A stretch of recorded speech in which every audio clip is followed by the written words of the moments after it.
get this show on the road. Welcome back, everybody. We are here once again. I'm here, joined with me. FLW is here with me today once again, and we are back. Both of us have had birthdays since our last stream, so let's start off by just saying happy birthday to us. Yeah, happy birthday, man. Another trip around. It's always a blessing to make another Always, trip around the sun. always is. So, yeah, we just wanted to welcome everyone back. So, this is going to be the second show of 2025 for us. So, we're happy to be here. Today, we are going to be discussing like legacy acts in hip hop. I think. So Yes, I sir. let Yes, sir.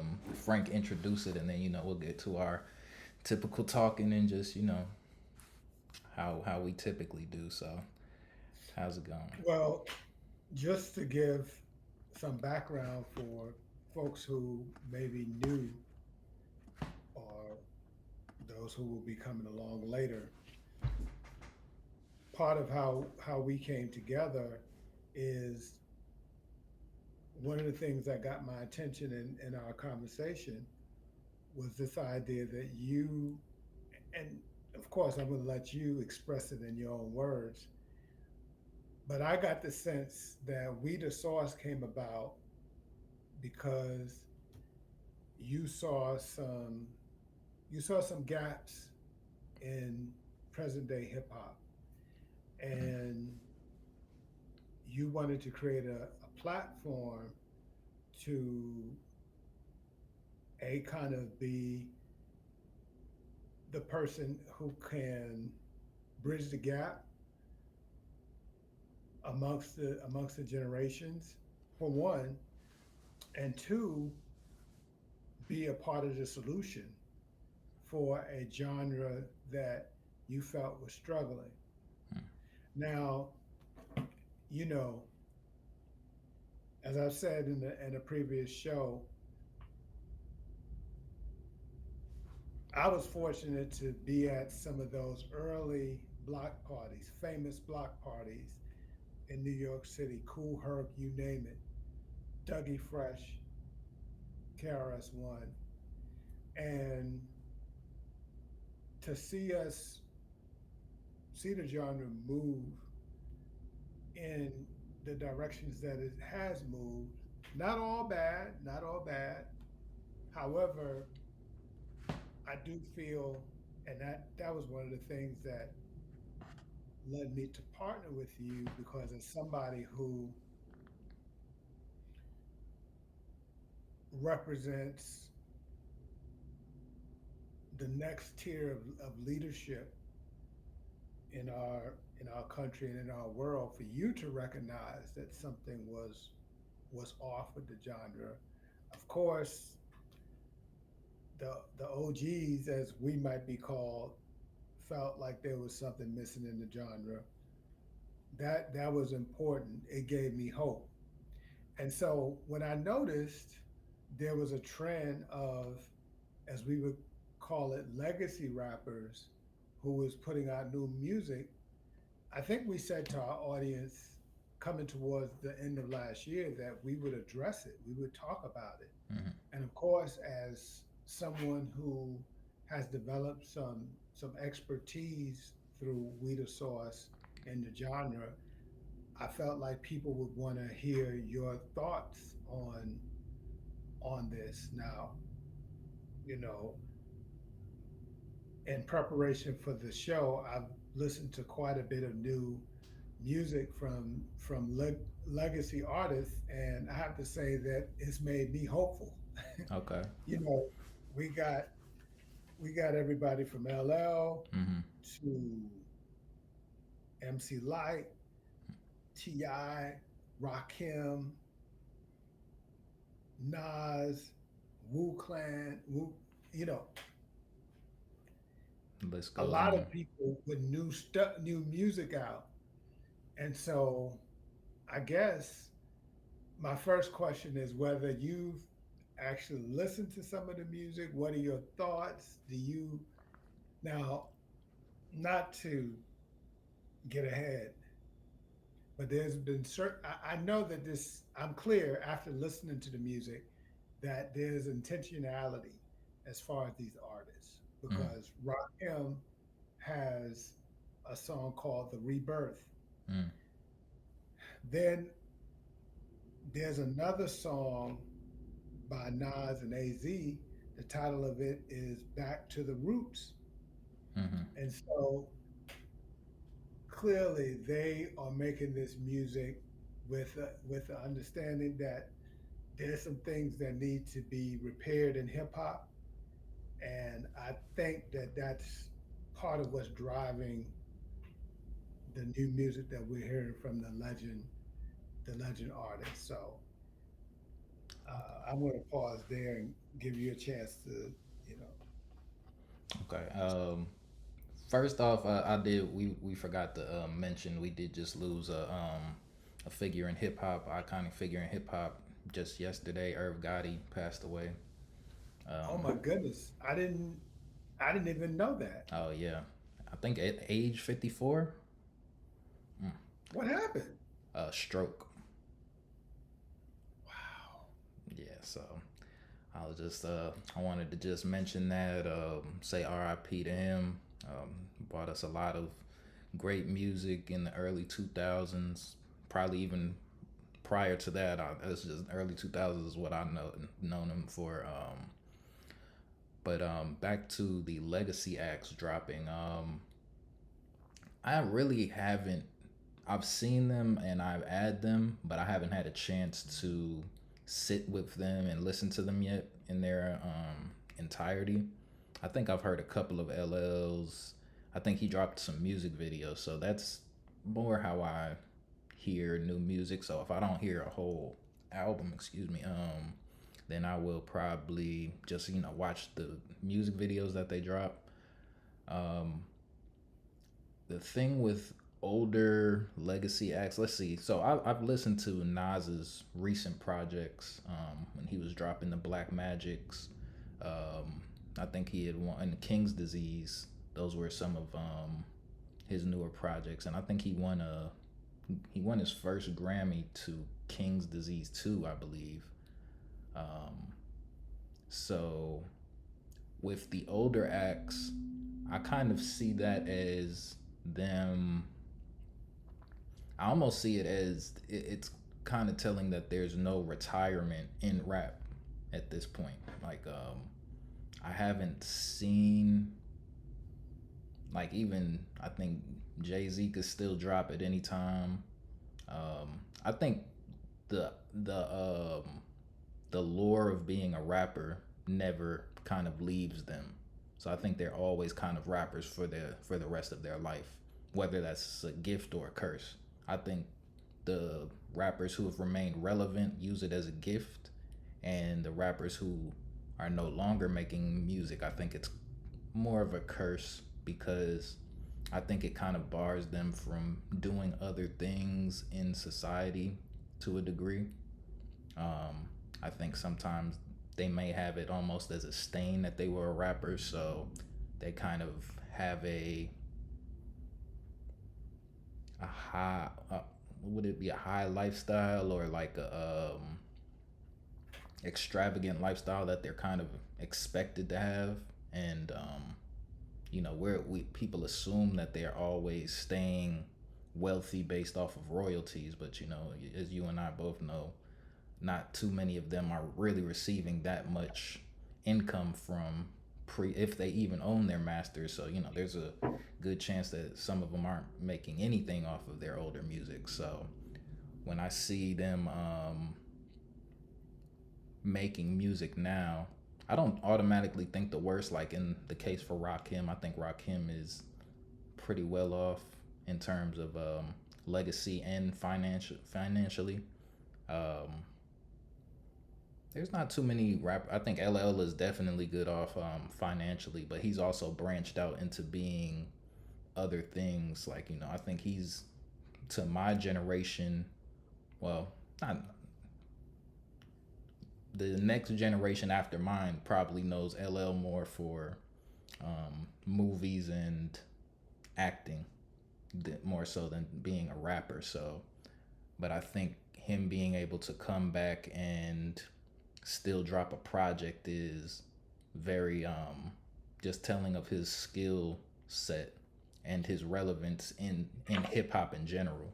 So when he drops a project, I think that was very LL dropping a project was something that was necessary because it really did. And like when he dropped, a lot of people were talking about, oh, he started this.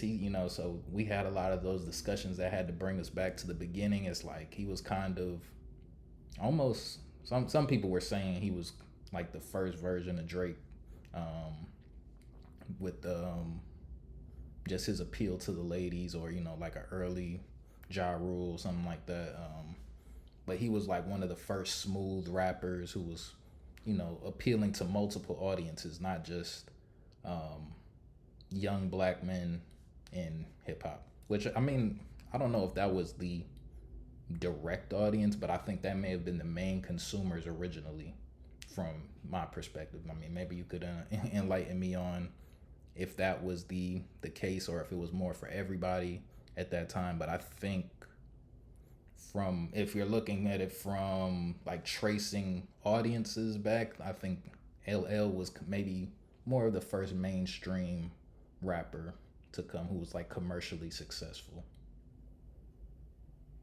Yeah, so that's probably too true. You had, I mean, to the level that he was commercially Right. successful, of course, Sugar Hill Gang probably was the first to see Mainstream. success, Mm-hmm. mainstream success.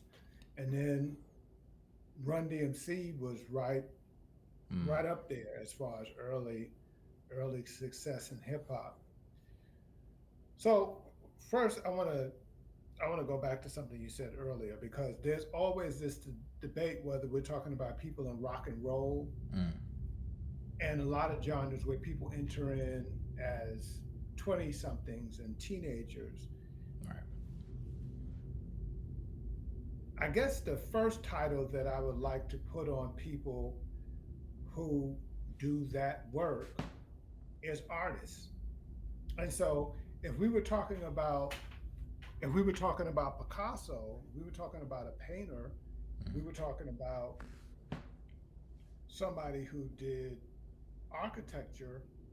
I don't know that I don't know that anyone ever puts an age limit on their work. Mm-hmm. It seems that with people in certain genres of music, particularly pop, hip hop, even even a lot of the contemporary R&B, there's this idea that you may have aged out. Mm-hmm. But when you look at people like Frank Sinatra, Tony Bennett,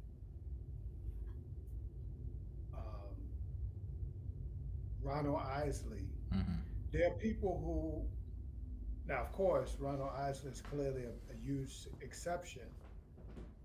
There are people who figured out how to transition their music as they matured. Mm-hmm.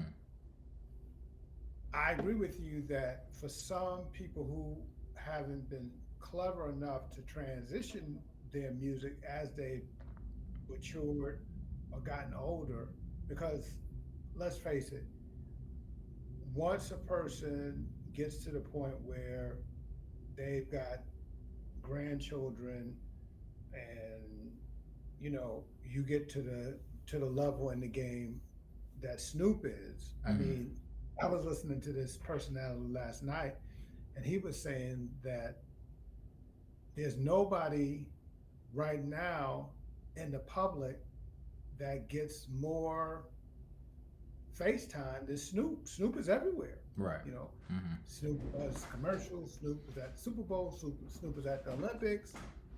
And so, actually, Snoop hasn't done a whole lot of new music. I know he's done some music with other people recently. Mm-hmm. The last, He actually did just he's just dropped the album last year with Dr. Dre. It was called Missionary. So from Really? Doggy Style to Missionary. Yep. Okay. And see, that's interesting because apparently it may not have had the success that we're used to from Snoop. I don't know, you know, I don't know how much of the album I've actually, the project I've actually heard. I keep using the term album. I realize that's I actually don't. that's actually something because I think that's a big problem is that we have a lot of the legacy acts. Hip hop is so vastly different that when you put Rakim's album next to like a Sa Baby's album, it doesn't seem like it's the same genre because they're on such different sides of the time spectrum, really. So it's like the music has shifted so drastically, it doesn't even sound like the same genre. Which is, I wouldn't even say it's a bad thing, but now sonically, it doesn't necessarily fit together anymore. So I just wanted to mention that real quick. That's interesting. You know, it's funny that you mentioned Nas's projects, and I guess that this particular conversation that we're having now is one that won't soon go away because I do believe that LL may have played a role in sort of steamrolling the legacy movement ahead. Mm. But if you ask me, listening to a lot of the legacy music that I have in preparation for this show, I wouldn't say that LL is the leader of it. The person that I would say the leader of it is actually Nas, Okay. Mm-hmm. because not only was Nas one of the first ones to drop a new project amongst the legacy crowd.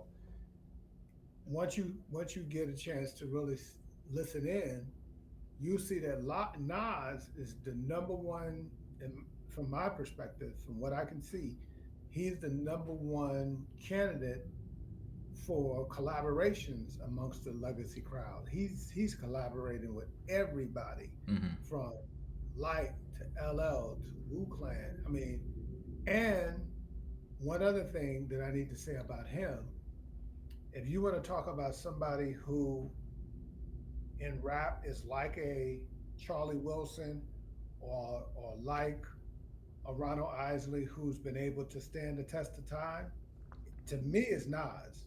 Mm-hmm. You know, when I listen to Illmatic and some of that original work, and now look at what he's doing now, for me, all I see is a lot of maturity, but not a lot of artistic gaps. Mm-hmm. Whereas with some of the other artists, you know that they are highly skilled, But they've taken but some time off. right, they haven't transitioned as well Mm. as he has. Now maybe the truth about him, and you might be able to answer this better. Maybe Nas never ever left. Exactly. That's the big thing, I think.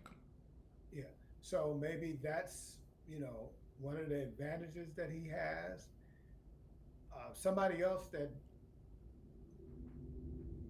behaves like he didn't really leave is Jadakiss.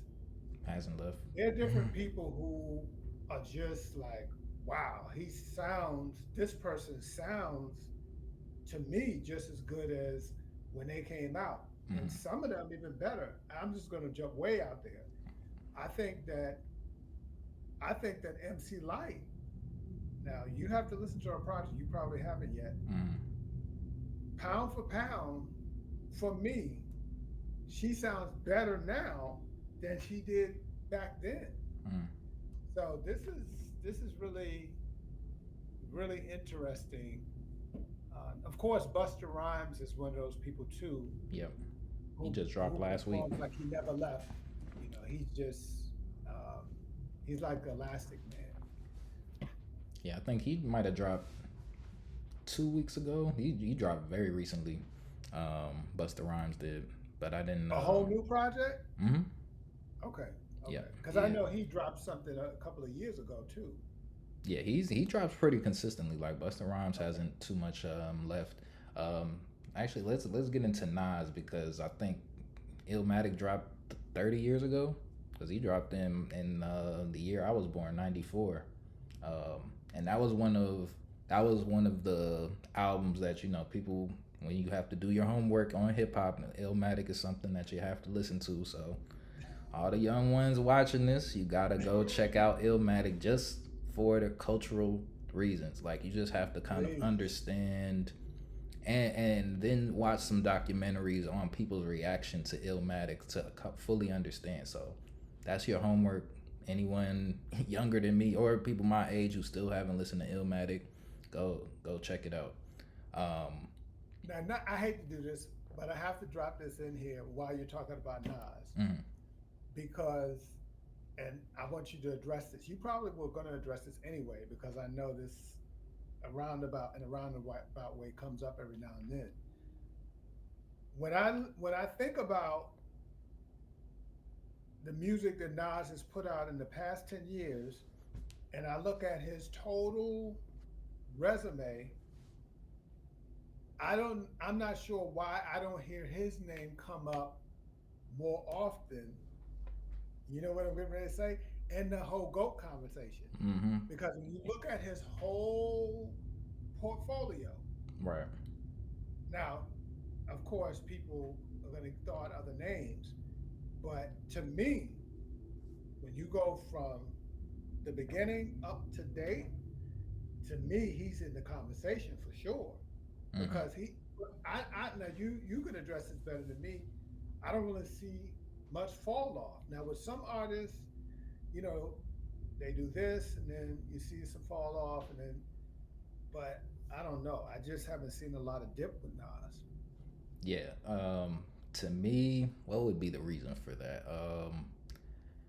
I would have to say it's more due to the success of Jay Z as to why Nas isn't revered better. So I think especially once you leave New York and you're kind of in places outside of New York, I think Jay Z blew up so much bigger commercially than Nas did that when it does come to GOAT conversations and you're picking like people who you know from New York, you got Jay Z and 50 Cent representing a very and Biggie. So it's just like from those three, when you think about New York, Nas, although lyrically is above those, and and not saying he's above Jay Z necessarily, or that's more objective, but I think when we're having the conversation about the goat, so since it's spread just nationwide, the conversation itself, it's we have so many different perspectives on it, and since Nas was never, I'm trying to think of if you take away Illmatic, I mean, he had a couple of like some songs. I think Nas is almost like I think J Cole originally was gonna kind of be in the Nas kind of bucket of rappers where Okay. lyrically they're good, but they don't have any songs that people like remember, like dance to, go to the like. You're not hearing it's how I think what hip hop is kind of turned into is what are we hearing when we go outside? And Nas is something that you kind of listen to personally. So I had to personally like nobody. I had to put myself on the Nas. So it's like if you're not someone who's doing your homework, you have to run into Nas. So it's not just something that your casual fan is gonna hear and appreciate at the same time. So it's like the casual fan could hear Nas and not really understand it. But if you're looking for people who are rhyming in a certain way or talking about a certain thing, that's different. Like once you run into Nas, then you know that you've hit something where you've hit gold. But if you're just a casual listener who's looking at hip hop to go to the club, then when you hear some Nas, you like, okay, what's next? So I think that's kind of the a big reason as to why Nas isn't revered as a bigger rapper. And really, for me, I think when the first time I had a chance to like experience a Nas album being released was, I want to say 2013 when he dropped Life Is Good. I think that was, let me get that right though, because it might have been a little bit later than that. Well, I'm pretty sure it was that. Yeah, Life Is Good dropped in 2012. Okay. So yeah, that was my, after doing my research on Nas. So I've of course always heard of Nas. There was a lot of artists who I'd heard of, but never got to like experience what it was like when they were dropping an album. So back in 2012 when Nas dropped that project, that was my first time experiencing a Nas album dropping. I was like, oh, this is great. He had a lot of songs that I was listening to very consistently. I was like my senior year in high school, 2012. He might have dropped in the summer. Yeah, so it was like right about, I was about to go in my freshman year in college. So that was and he had Mary J. Blige on there, Swiss Beats, Amy Winehouse. So it was a very, it was a much older album. Like I felt more mature listening to it, and I think I was at an age to where I could really appreciate it. So let me look at his. I'm looking at his discography right now. And while you're doing that, I really like the comment that you made about how he differentiates himself in that he may not have those songs that quote unquote were as popular. Hmm. However, I don't know if when we look at it from a long term standpoint, because of course, when you think about the great artists, whether it be Picasso or some of those other guys, some of them, some of those guys who are considered the greatest weren't even prolific. They may Right. have only put out a few pieces, and years later, people look back and say, "Well, this guy's one. This guy's one of the greatest, if not the greatest." Hmm.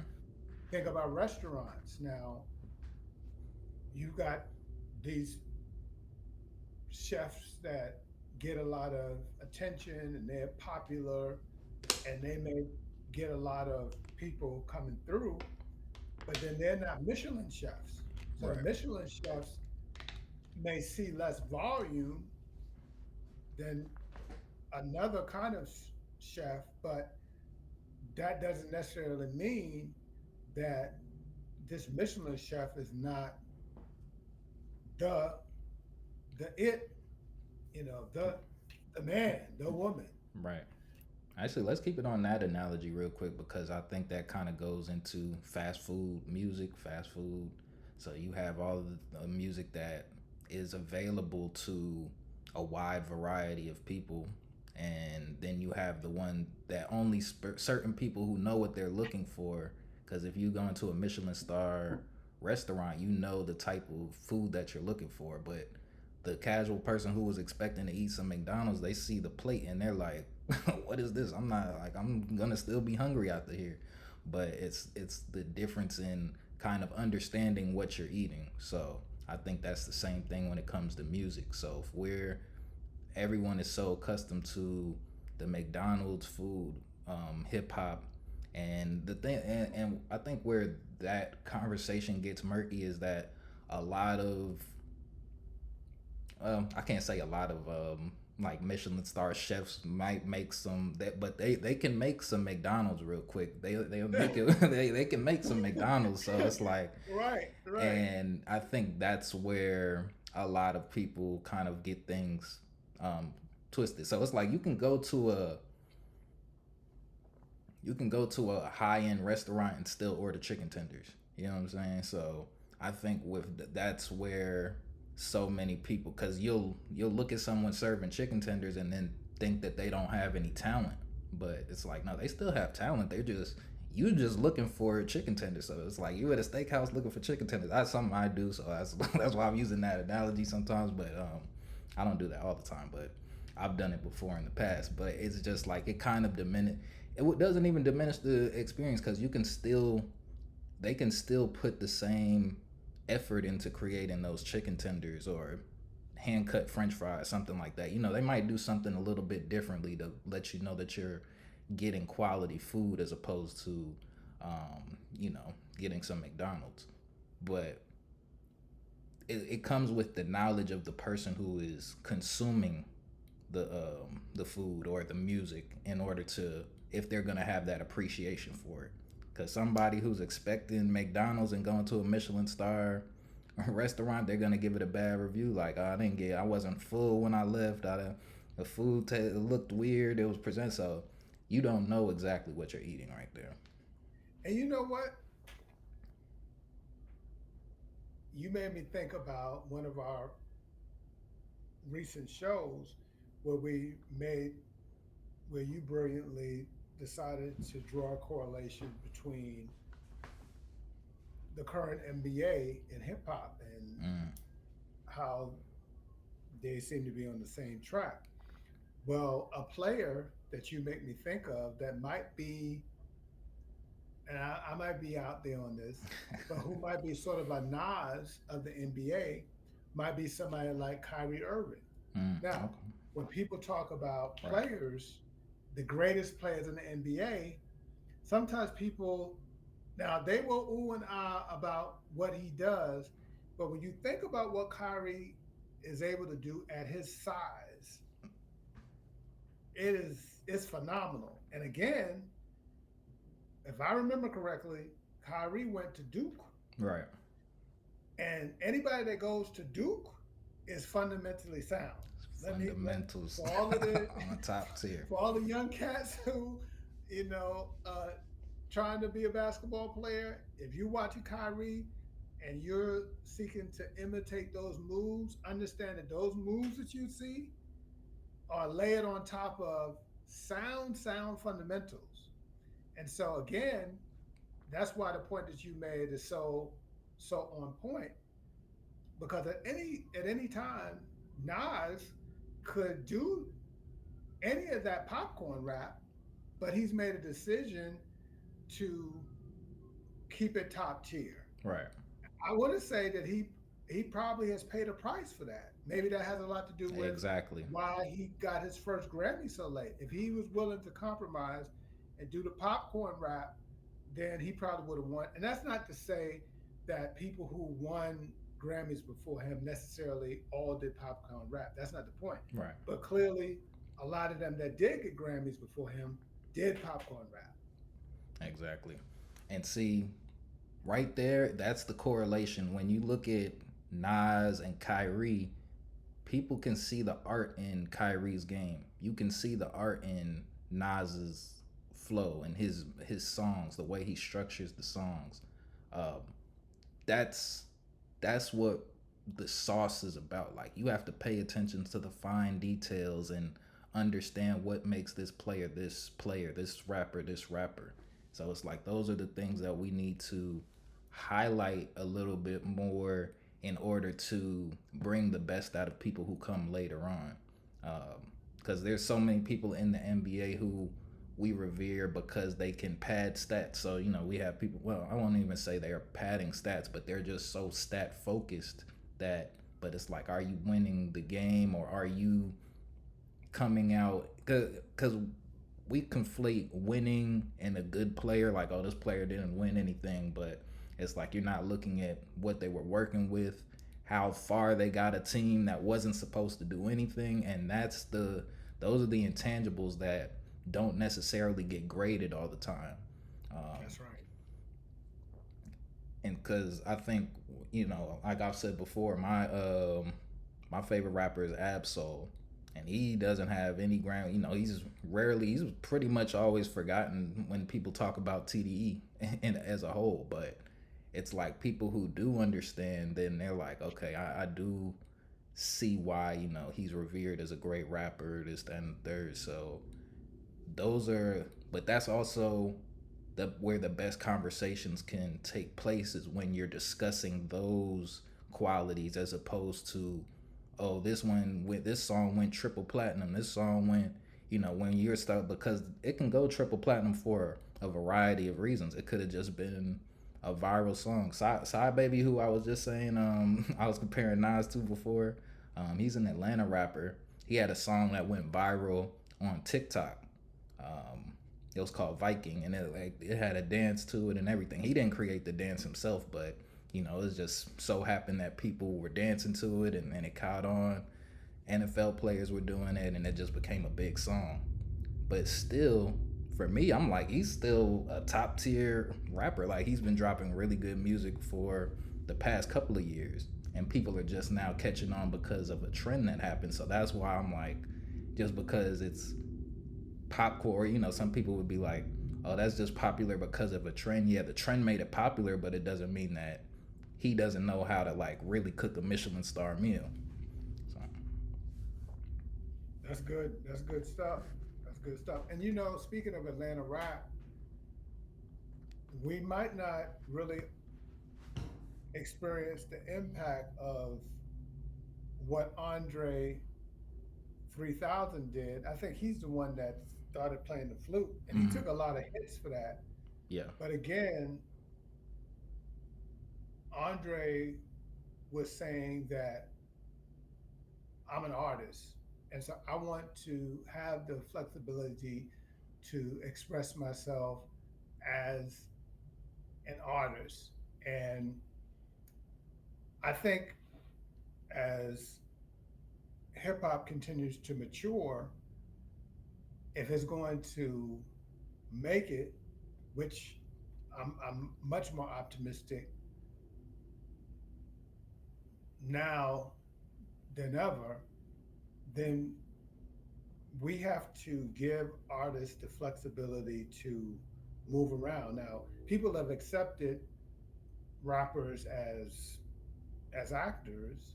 Mm-hmm. They've allowed them to do that, from DMX to L and Will Smith. Mm-hmm. Even Will Smith has new music out. Yep. So Mm-hmm. yeah, so it's interesting. And one of the things that hip hop has been famous for is over the years is influence in fashion. Mm-hmm. And I guess I guess you would be better able to speak to what's next in terms of hip hop's influence on fashion. Now, Ye, I'm sure you I'm sure you heard about how Ye showed up at the Grammys. Grammys. Yeah. Is Ye operating outside of hip hop right now? I'm not sure if Ye is really seeing himself as a hip hop artist. I think Ye, which is interesting because again, when we talk about people who have been pigeonholed into a particular box, Mm-hmm. seems like to me from his his shoe brand to how he likes to uh, display his wife. I don't know how else Mm-hmm. to put it. Mm-hmm. Okay. It seems like he's trying to do something different. Yeah. Ye is I gotta say he is keeping it all the way hip hop with the way that he does, how he just chooses to go about a lot of different things. So, as many people know, I'm a very big Kanye fan.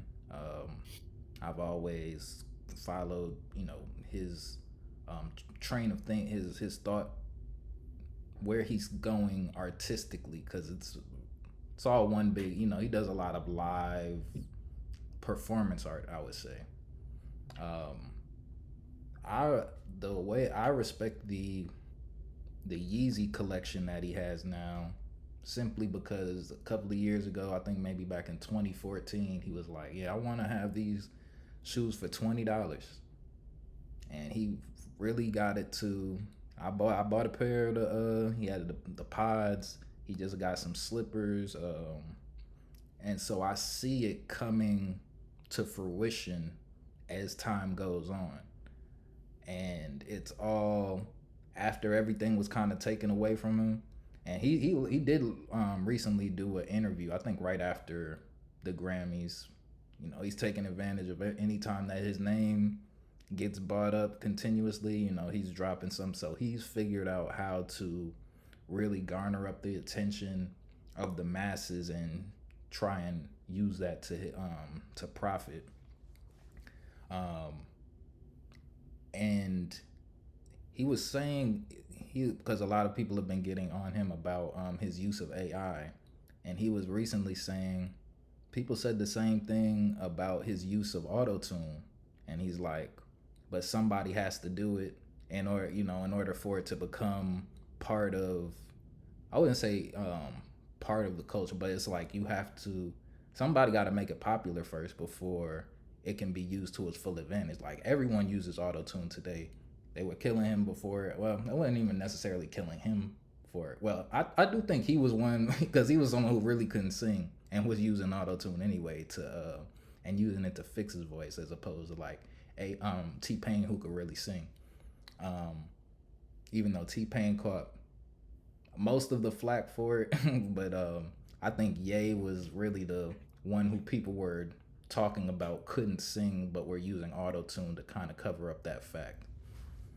And so with him using AI now, the way he was describing it is just like you have to.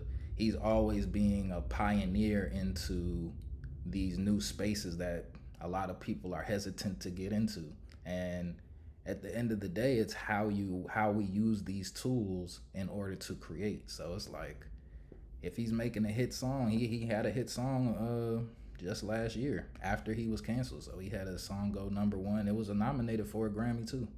So how I see I look at more of his creation process as opposed to um, the antics.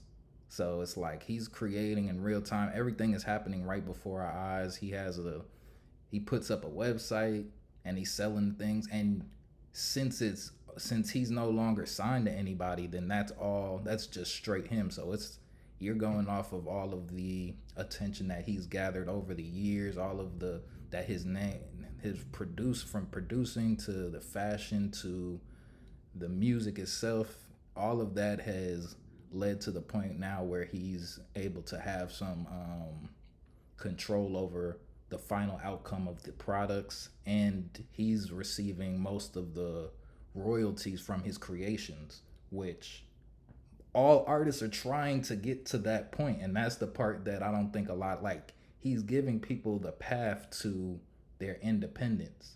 And I'm sure like we've said, if Drake had done that at a different point in time, he would have been the one leading everything in turn because he was so big at that point. So if Drake was independent at this point, we would be seeing a completely different landscape in music.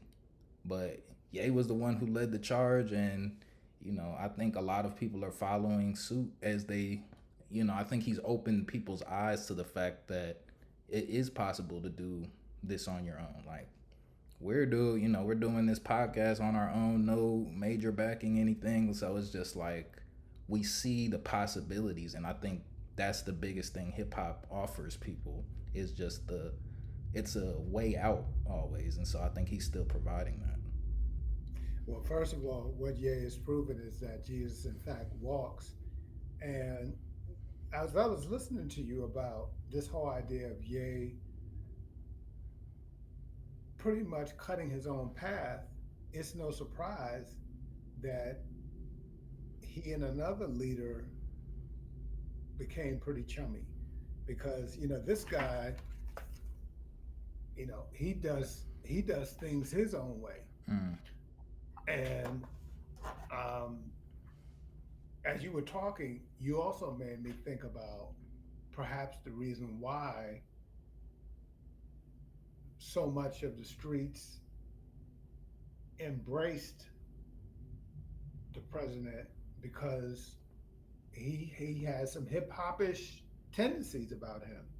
But anyway, not to get off topic, but then again, as you were talking about Ye and the relationship that the two of them had, and a lot of the stuff. Now, of course, a lot of the stuff that people are up in arms about right now, that's a whole nother show and another conversation. Right. But what I will say is that for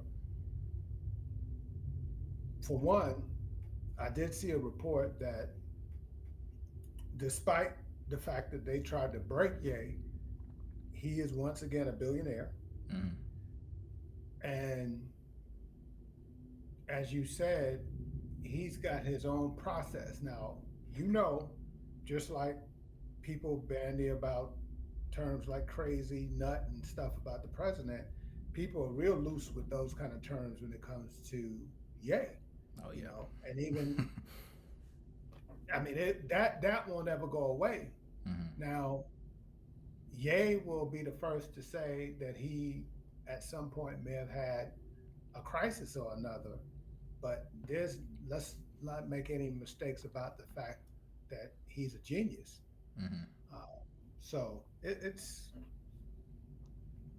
and then when we talk about genius in hip hop, usually what's interesting is, and this is funny how all of this is kind of unfurling.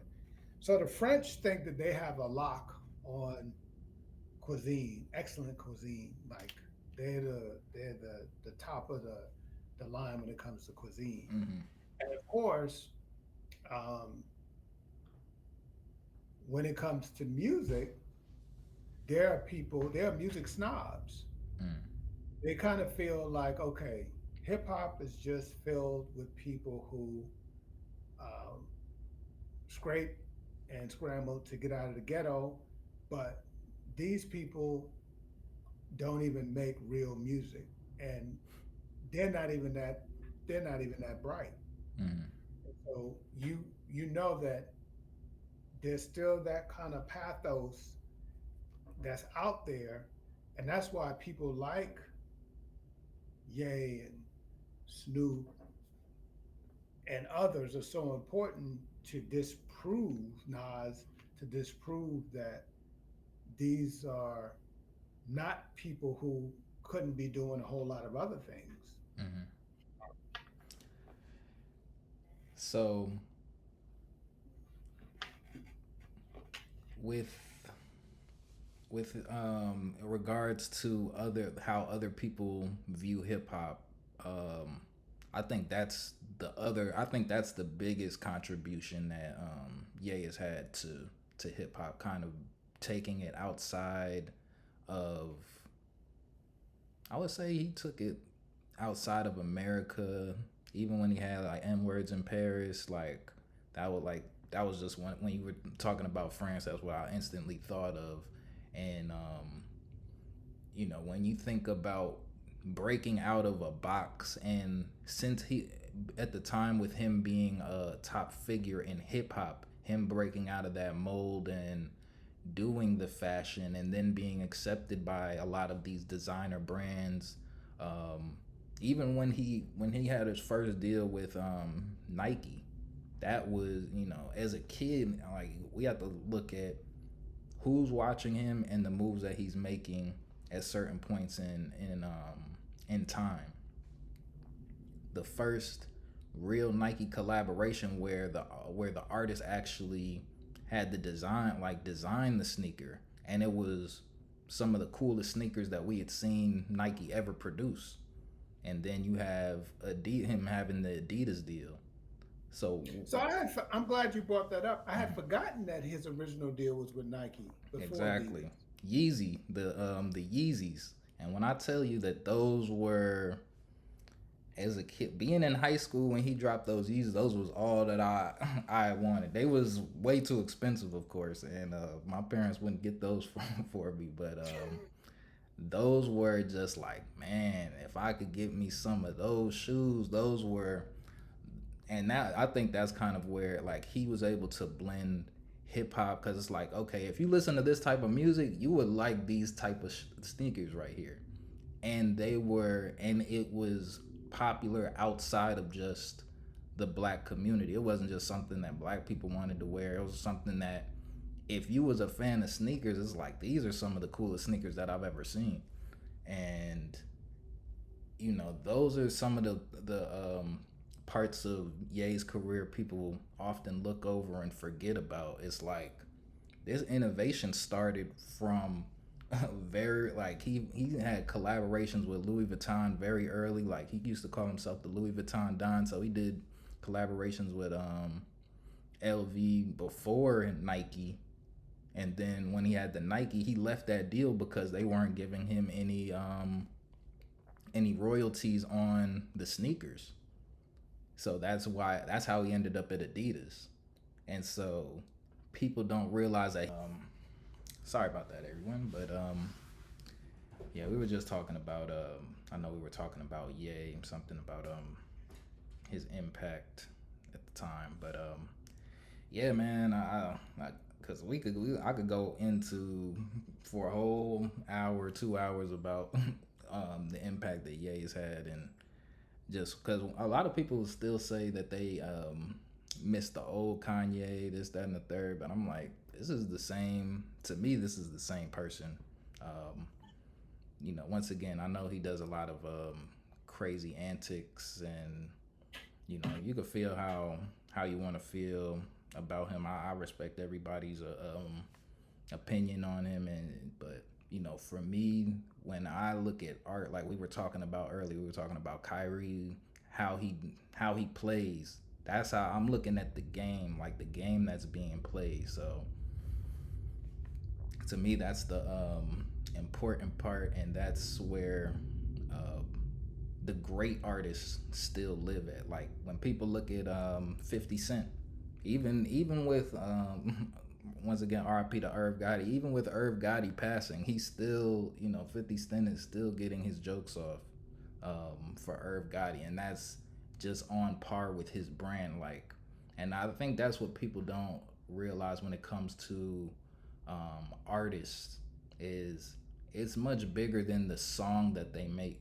Like they are living their art out. Like 50 Cent has always been known for just being the pinnacle of what a gangster is.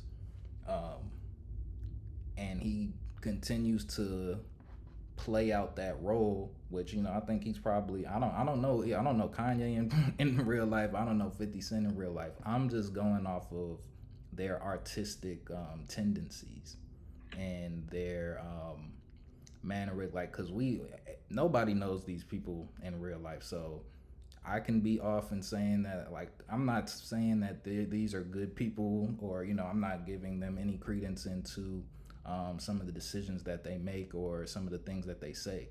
But when we're looking at the art of things, that's where you can see the consistency and see if they may have um, may have sold out their creative intention. Like with 50 Cent, he did the same. He's now moving towards independence. Like Jay-Z has moved towards independence, and Jay-Z's more willing to collaborate and work with other people. But 50 Cent just opened up a studio or a movie studio, and so different tier artists do different things, and I think that ultimately, like when we getting back to Nas hasn't done enough outside of music for him to.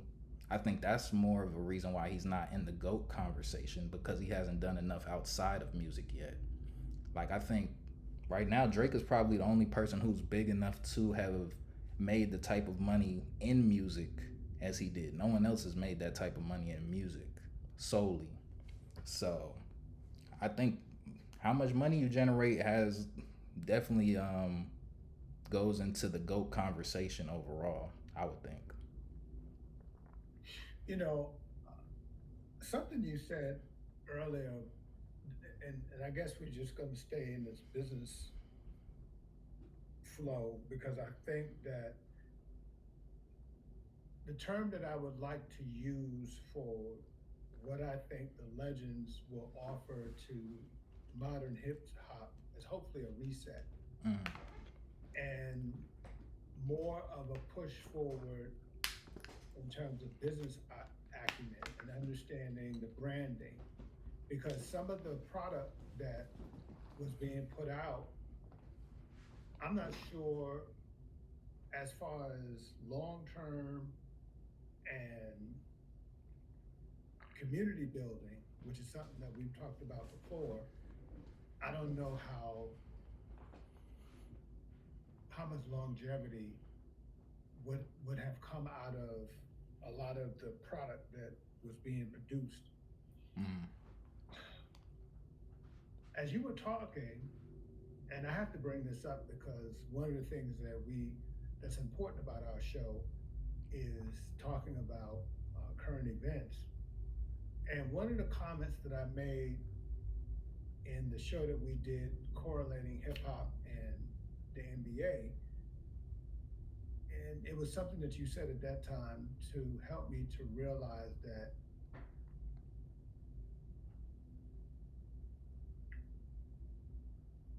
the black man, even in the NBA, was in a precarious position in the direction that the NBA seemed to be going. Mm-hmm. But interesting enough, a black man recently shook the world, and I do believe he identifies as black. Nico Harrison.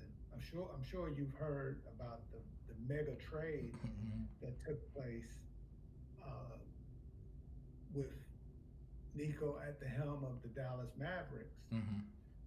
Now, a lot of the people who've been around the NBA and observing the NBA have said that they've never seen a blockbuster trade on that on that level, superstar for superstar. Mm-hmm. And to see Nico, and of course, I know that there were a lot of people. The Dallas Mavericks also have Jason Kidd as the coach. I'm sure that he had some say in this. So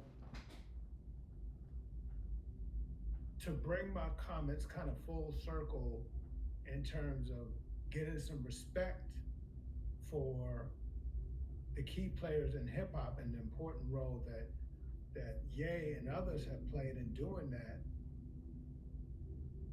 I think that J Kidd and Nico Harris deserve a lot of credit for having the balls to do what they did, because you take a guy who's the face of the franchise from across the water where they treat those guys like gold Mm-hmm. and make sure that they win. Now, I'm not taking anything away from the Joker. He's a triple double machine. Mm-hmm. I'm just saying that with the direction that the NBA was going, it seems like they were trying to reposition. And now that we are getting into those higher positions, again, it gives us an opportunity to show that when we are in those positions, we can make those boss moves in any arena. Because for a lot of people, they only associate making boss moves for black men with pushing weight. Mm-hmm. But Right. we don't have to be pushing weight to make boss moves. We make boss moves in whatever arena we find ourselves in once we are able to muscle our way into position. And I hesitate to say given the opportunity, because some people consider the Godfather as one of the ambassadors of rap, and his mentality was that he didn't need anybody to do anything for him, because you get out of his way and he'll prove to you that he belongs. And so there's all these themes that are that are playing out. And from a business standpoint, I think it's extremely important that a lot of these players, like LL, have stepped up and said, we're not going to let this genre go to hell on our watch. Hmm. Actually, you saying wait, and we're still talking about business. I probably should have sent you. I was it was actually like a TikTok series, or it was an interview of a drug kingpin. He was like a former USC football player, I believe. I forgot his name exactly, but I remember when I was watching that, he was kind of talking about how he got introduced to the game, um, and it was kind of more the mentality that he had was just like I think he had to get like a whole bunch of bricks out of Australia or get him into Australia and then get the money out, something to that effect. But his mentality was, I'm gonna figure this out, and I was like, I don't even know if he was black necessarily. He was looked light skinned, but I was like, dang, that's the mentality that a lot of drug dealers have just in general.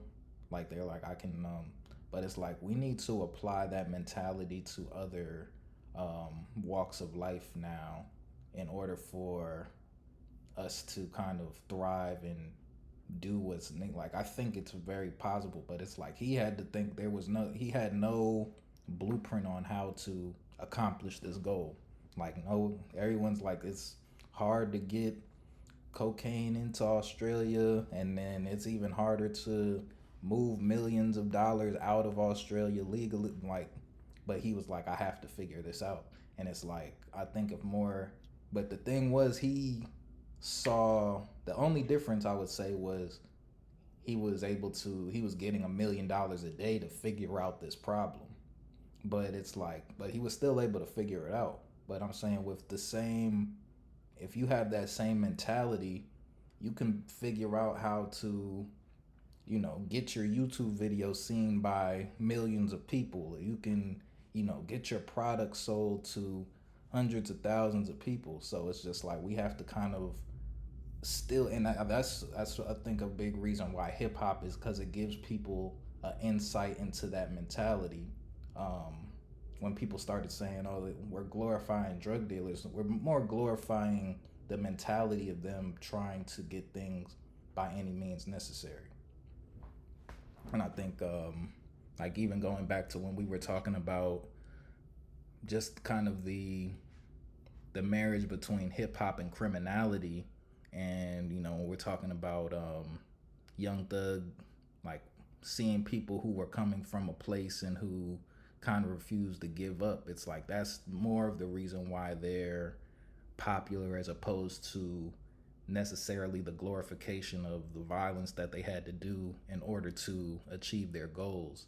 And yeah, I don't want to get too deep into that, but since we were talking about business and um, since that, over the years, I think that's been such a big between drug dealing or just the gangster lifestyle in correlation to hip hop, and with older hip hop making a resurgence, but it's making a resurgence without that content in it for the most part from what I've heard. Like Nas never really well in his later in his later music he never really talked about that, like when I started really listening to him in 2012. So I just wanted to mention that real quick.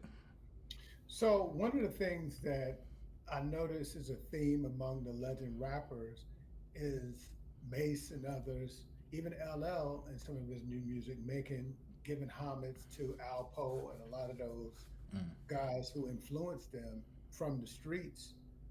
Um, and one of my schoolmates, Ajay Tyembe, wrote a wonderful book that kind of talks about this whole psychology of being a game changer. The name of the book is Game Over, the mm, story of Aziz Faison. Okay. So I would encourage people who want to um, understand more about that mentality and its influence on hip hop, not so much the glorification of the drug dealing, but the mentality of getting it out of the mud and the brilliance of it. Check that book out. But um, again, in talking about Nico and and Ye and LL and 50 Cents, this is Black History Month, and there are a lot of people who have shown that hip hop is not just about some thugs who found their way to a microphone, and people who have that mentality that they're going to do it by any means. They're all over the globe. As a matter of fact, in Burkina Faso, I forget the name of the leader, but announced that they're putting out their own electric car. Mm. And so Africa has been known as a place where Musk and others go to gather all of the resources. And now those people in those places are saying that our days of watching you take our resources and make things, those days are over. We're going to make stuff on our own, and we're going to compete. And I think we have to put the word out that this is going on, because one of the things that has been so prominent in the past is that before these leaders can get things out of the ground, the colonialists, the imperialists would sack them, Mm-hmm. you know, get rid of them. But I think that as that change making mentality permeates the black world, we're going to see more and more producers. And uh, I don't know. I just have a lot of hope. I just have a lot of hope from the production that I'm seeing out of some of the legends of hip hop. Mm. And what one of the things that you're going to see when you take a good look at some of the work that they've been putting out, you're also going to see that they've been very. Um, there's something else that they've been doing too that's important. This has been happening all along, but I also see them marrying hip hop with other genres of music. Mm. Um, of course, Rakim has been known to lift jazz, all along. But then we see MC Lyte incorporating a lot of hip hop because, of course, she's she's working with somebody that's very prominent in gospel and hip hop, Warren Campbell. And of course, Warren Campbell is prominent. He never left producing in hip hop and R&B, but he's also a prominent um, gospel producer. So I'm again, as we're at the top of Black History Month, and some people, on the other side have grabbed their nuts and saying that, Black History Month has been canceled. You can't, all people all over the globe came from black, and Mm. so there's no such thing as cancel Black History Month, because actually, even if they want to cancel the celebration of the month in order for humankind to continue, we always are going to have to go back to black, and that's one of the things that Public Enemy taught us. Mm. So, and I'm waiting for them to come out. I haven't heard anything, but I'm sure they're going to come out with something. Oh yeah. Nah, Chuck D. He got his own. He has his own music app actually. I forgot the name of it. It's rap something. I'll send you the name of it. But yeah, he's still. I don't know if he's dropping his own personal music on there, but yeah, it's a pretty cool app. Something I did. You had said thugs who found a mic, and that is actually. I think that's what most people believe about it. And Yeah, when you think, but I think that is the draw to hip hop, because it's like these people who you would never expect to hear their side of the story is now you have the opportunity to. So it's like you would never typically hear anyone anyone who was a murderer say, nobody ever really cares about their side of the story, or what led them to.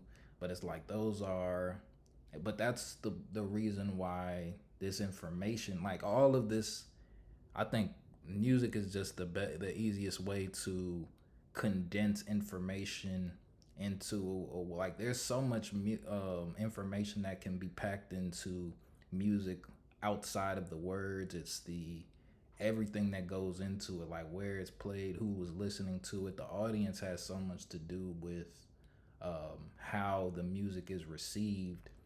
It being listened to now as opposed to being listened to 50 years in the future is going to make all the difference in the world in terms of how those people receive it, what they are listening for, what information, like what they're able to determine about our current culture based off of the music that we were listening to.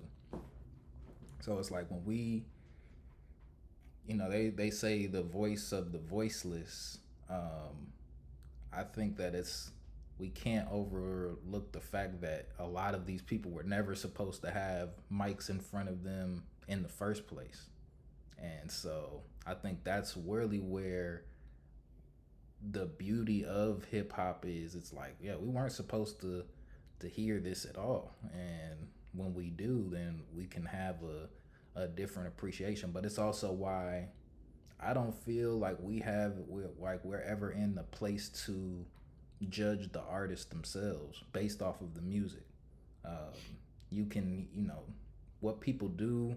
We don't know people lie. People, nobody over here is born out of without sin. So it's like everyone wants to judge. Um, you can judge Kanye all you want. You can judge 50 Cent all you want. You can judge Young Thug. You don't have to agree with them. But at the end of the day, it's like they're bearing their truth. Like well, in most cases, we would say that the people who you connect with, you can kind of feel that they're bearing their particular truth. But, you know, for people to judge them and say that, oh, I've never even told a lie, and then to, judge him because he said XYZ, it's like that's where it becomes unfair. And that's why I typically I'm it is difficult to say separate the music from the musician, but I think that's more of the reason why I do so, because I think my introduction to hip hop was from a historical standpoint, like where I was going back trying to learn what made people popular back in the when hip hop first started, and kind of how that trend has progressed to the current day. So it's like if we say that, or if you completely, like, imagine Nas did something tomorrow that was just unforgivable, and you had to remove his whole discography from hip hop in total. It's like now you have a huge hole in the story of hip hop, and you're missing so much information that it changes the whole culture. So I just wanted to throw that in real quick. so that's some good stuff, right? And I think that hip hop has an important opportunity here, and even what you and I are doing is in many ways an example to hip hop in us bridging the gap across generations. So often, especially amongst black men, irrespective of how old the guy may be or how young the guy may be, we've been, and it might be a throwback to the enslavement experience. So often we've been pitted against each other as competitors. And early hip hop is guilty of the old heads competing with the newcomers. Mm-hmm. To a certain degree, to a certain extent, we saw it with LL and Kumo D. Now, what I think hopefully will be different this time around is that, and I think we're seeing some of it. Like LL did a collaboration on this track, Proclivities. I think Sweetie is the name of um, the woman rapper. Is that? Okay. Mm-hmm. Yeah, I think sweetie. that's her name. Mm-hmm. I actually, I actually think that particular track was well made. I think it will be well accepted across the generations. Mm-hmm. And on the track, it was just all love. Mm-hmm. And my hope, I think that as people like Ti reaches out to people like Lil Baby, then the success that Ti has had as the king of the South and his ability to rap and lead in the genre will just as as as he reaches across and Lil Baby accepts. I'm just using Lil Baby as an example. I just think that the whole genre can be taken to a whole nother level because again, Ti is another one of the people with new music out. So again, I'm really hopeful that this moment will be used well, and instead of the the new artists seeing themselves as competitors with the legend artists, that they come together and not see each other as competitors and say, okay, this is what I did to buy this whole block.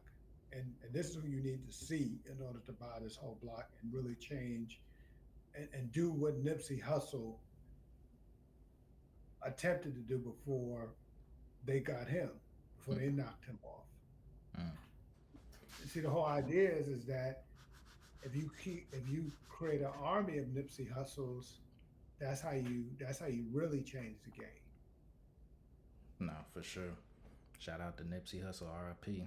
I was just Yeah. checking. We did have someone tuning in. Shout out to Mr. Wild and Free. I've been he checked this out on Twitch.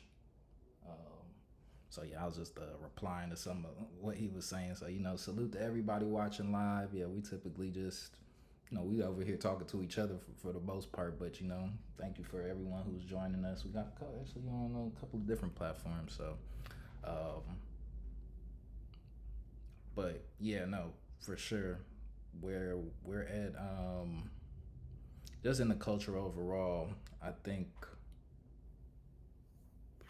I just think with the legacy acts, I don't know where we live, where the music itself lives anymore because times have changed so much. So, like, before LL's music would be on MTV, uh, BT, uh, VH1, all of those, the radio. So it's like, where is that music fit into today's landscape? Because even a lot of our biggest artists, we don't have, there's not a particular place for them to look. I mean, I'm trying to make We the Sauce that place, but I'm saying as of right now, I don't even know where they're trying to fit in. So that's one thing that I'm going to be listening for when I go back and listen to some of these legacy projects. But I don't think that there is a back to what you said early on, how people look at artists as in hip hop, or the genre of hip hop and R&B is aging out. I think it's because of back to our conversation when we had Pac and Biggie as the um, the leaders, or the pinnacles of rap, and them dying so early. So we were all just assumed, like, we didn't see too many rappers living past 25, or we kind of highlighted the ones who had passed away because they didn't have a chance to fall off musically. And then you had the other ones who went to jail, or people getting out of jail and kind of having a revamp of their career once they were released. So I think because I think that's one reason Snoop is still relevant. He went to, I think if you didn't, well, I don't think Biggie get arrested. I don't believe. I don't remember. I I mean, he think might he, have I gotten think yeah, I arrested, think he but had I don't like remember him one doing no time. I don't thing. remember Biggie doing any time. Doing any major time. I think in his the biopic I saw, I think somebody else took the rap for him. I think that might have been what happened. But yeah, it's very hard to. I think even now, I think with Ye might be one of the first rappers who's like big. Well, I don't know if Nas get arrested. The thing is, we don't know. I don't know Nas for being in jail. I don't know Ye for being in jail. Jay Z did have it. There's a couple mugshots. 50 Cent, of course, um, and then Tupac, of course, was big. Snoop. So we've had such a history of these artists being relevant, or us associating the top artists with death in jail, that now that we're seeing them in older age, it's a readjustment. So LL is like one of the first ones who's been rapping for so long, who's left and came back, because Nas has been um, he's been rapping, continued to rap. And Nas works with a lot of current day producer. So his last couple of projects were with Hit Boy, and that's a West Coast producer too. So that was really, I think, his big breakout of New York. Like, so I think that's how he kind of got out of that box of just being a New York rapper, and kind of showed that he could get busy on any type of beat. But yeah, I just think that was just the interesting thought that I have. No, one of the things I don't want to forget to say, and something you said reminded me of him, we can't talk about hip hop and business and leave out Master P, Mm, because Master P has rap snacks, and he's got his own noodles, he's got his own cereal, and so he has been a champion and ran to the front as far as promoting product. And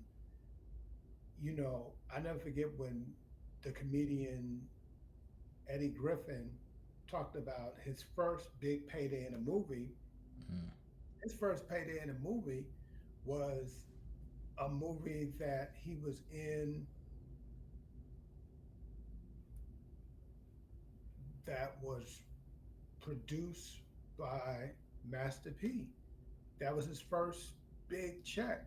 And here, again, this is a hip hop artist, this is a hip hop businessman, mm, hip hop mogul. And so I think, again, I keep bringing up the whole Black History Month thing because as as some of our young people would, I remember, you remember being in school and you do a little story on this particular artist and this and that artist. I hope that we will this show will influence some young cats to not just look at these artists on the surface as far as what they do musically, but also look at the stuff that they're doing beyond the music, because mm. that'll show you a deeper breadth for what today's hip hop is. They do a lot more than that. You know, Damon John created a whole. He wouldn't be Damon John if he hadn't attached himself to hip hop Mhm. in the way that he did. You know, and let's not forget. Another important business guy, Damien Dash. You know, he because in some respects he would say if he was involved in this conversation because he didn't sell out, he often gets left out of certain conversations for the role that he has played in pushing the game forward. Mm, So there's a lot of people who deserve respect and cred for pushing the genre forward and keeping keep continuing to lift the genre up. And it's at an important point.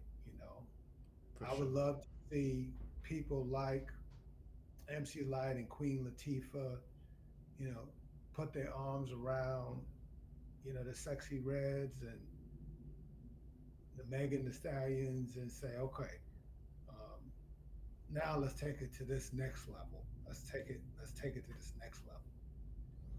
Yeah, I don't see I don't see that one happening. But real quick, yeah, shout out to Dame Dash. And I want to shout out Dame Dash because it's, a lot of people kind of discredit the mentality that he had because he didn't have the funds to back it up later on in life. And I think that's kind of more just due to him being a little stubborn in his ways. So there's a good and bad to certain mentalities that you have, but the mindset that he had was always on point, and I think that's and like even Ye gives a lot of credit to Dame Dash for his mentality when it comes to that. He actually did just shout out Master P too. Ye did. So that's just what I wanted to say because yeah, you see Dame, who I think is more of I think his financial woes were more of a symptom of his extravagant lifestyle as opposed to some of the business decisions that he made.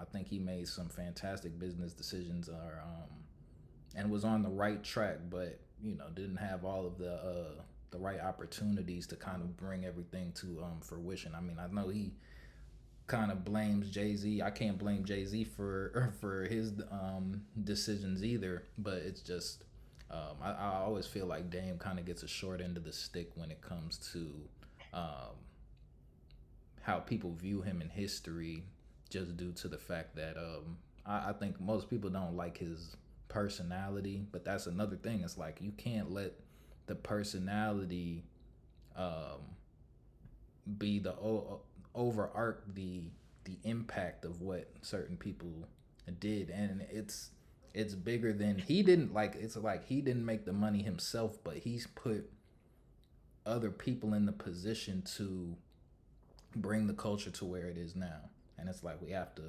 give our respect for that. So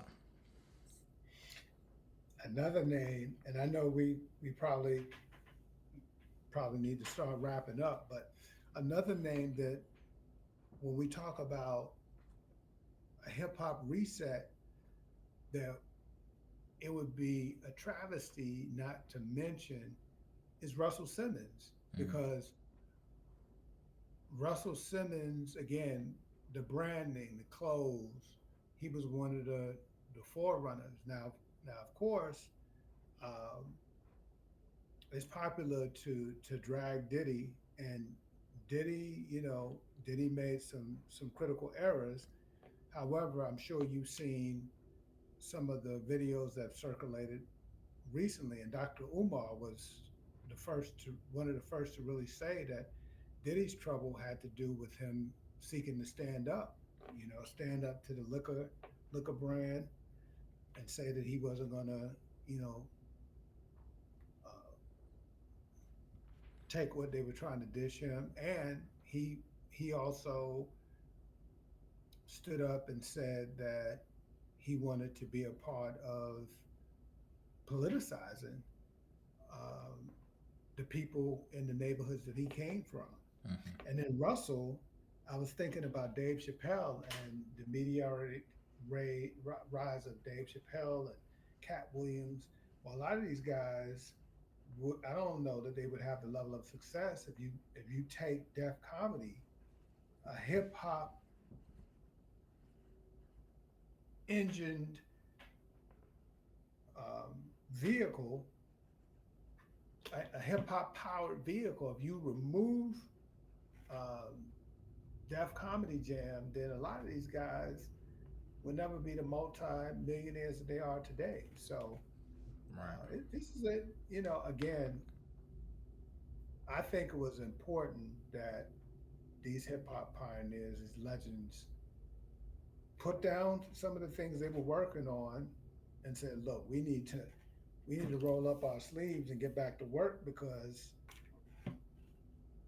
it, things are smelling stale around here." Mm. That is one probably in closing. See, just because we we can't, well, of course we don't stand behind the things that Diddy does or has done in his past, um, or we can, even though he's done a lot of great things, it's like when you are doing the wrong, that's why you kind of have to be righteous in all that you do, because when you build it on a shaky foundation, it's like that would have crumbled anyway. So if say that Diddy did politicize people and then all of this information came out, the fact that it came off of shaky foundation wouldn't have, held. It's probably better that it didn't come to fruition on when they had all of this dirt on him, because it would have just been bad for the, the a movement of that type and moving forward. But it's like we can't remove that from history and the fact that he had the influence to do something to that capacity. And that's where things start, because if we remove that, then we take away the lessons of his mistakes.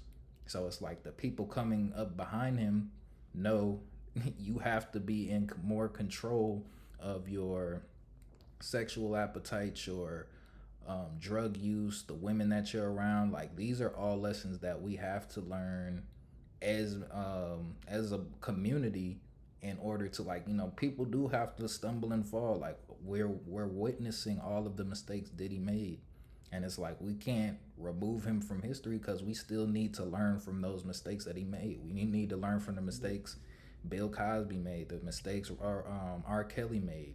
Like, but these people are still a part of the history that we are continuing to carry forward, and we have to wear those mistakes on our sleeve and try and redeem ourselves for those, and we have to do that in the right way, or else it's going to continue to crumble. So that's just what I wanted to leave people with. So we have to continue to try and be righteous, and to the best of our abilities. Of course, we know we all fall short of the glory, but at the end of the day, we just have to try our best.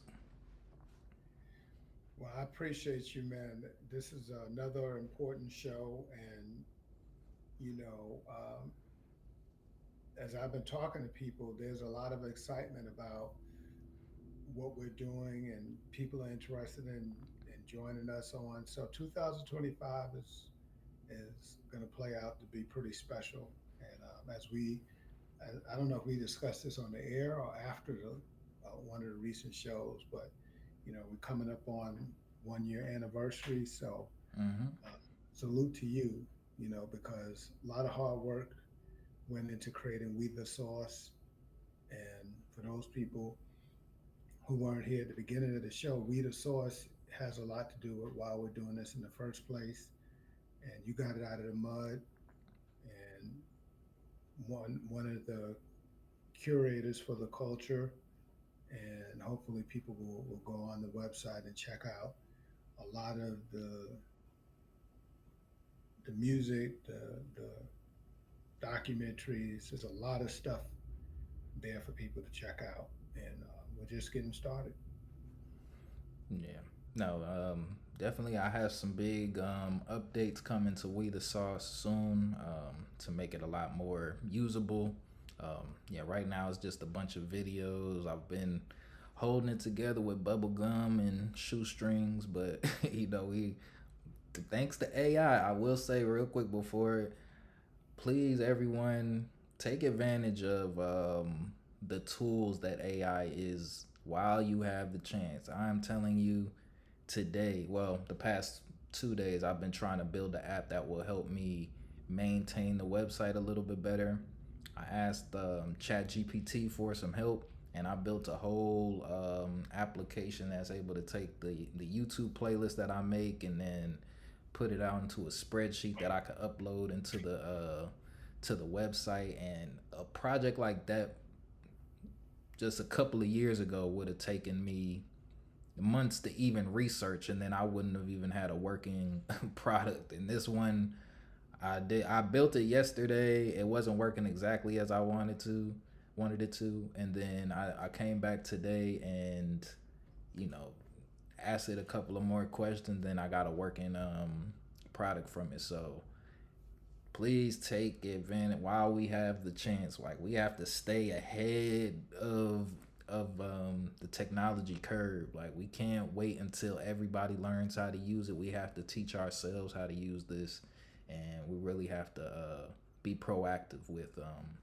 technology if we want to any chance of competing. So And shout out to a good friend of mine, Charlie McCracken. She's in the technology space like you, and she's been teaching classes on AI. So Charlie McCracken is somebody to check out. So yeah, please check her out. Do whatever you can to learn. I just taught my mom how to do a couple of things on with ChatGPT. Actually, I did. I helped one of my students do her first book. So she did well. She had a book already. Her name is Liberty Thomas. Oops, I just disconnected that monitor. This was her old book. We came up with a new book. This one is I Am Liberty, but nice. her new book that's on Amazon that we had just published. We used AI, like she would tell her, she would type out her story, and then we would put it into AI to revise it, and just kind of help get it a little make it Wow. make sense a little bit more. And yet we completed the whole book. It's called 80 Years of Liberty, Un Unbroken. I forgot the whole title, but it was very cool that we were able to do that together. And she's 80 years old, so it's never too late to learn. You can do so much with these tools today, so just give it a shot.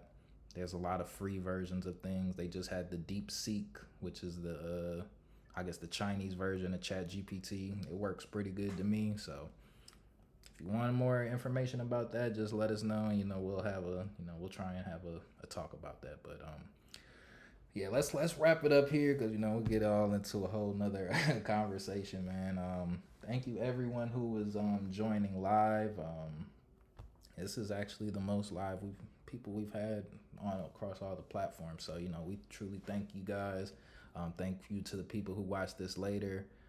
Thank you, Frank, for joining me once again.